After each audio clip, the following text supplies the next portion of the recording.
Assalomu alaykum. Okalar, yaxshimisizlar? Charchamayapsizlarmi? Bayramlarni yaxshi o'tkazdinglarmi? Sog' bo'lsanglar bo'ldi. Rahmat poddeshkalar uchun hammanglarni. Men nima demoqchiman? Valbirsda dokument topshirib qo'ygan bo'lsanglar, telefon qilib, nima bo'lyapti deb bir xabar olib qo'yinglar. 37:00 dan hammaga ham kelmayotgan ekan kod. Balkim sizlar ulangandirsizlar, ulanmagansiz, chunki men o'zimni og'ayim shunaqa bo'ldi. Telefon qilgan ekan, "Voy, siz ujdamni ulandingiz-ku" deb aytishibdi.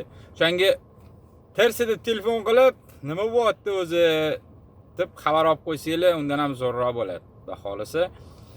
Yangi ulanmoqchi bo'lganlarga xudo xolisa, yo mashqatda o'sha yangilik bo'lsa kerak, o'sha men aloqaga chiqsanglar, yozsanglar menga, men bitta nomer beraman, dokumentlarni tashlab bersanglar, u yog'ini xudo xolisa tezlashib ketadi. Sog' bo'lsanglar bo'ldi. Rahmat poddeshkalar uchun. Salomat bo'linglar.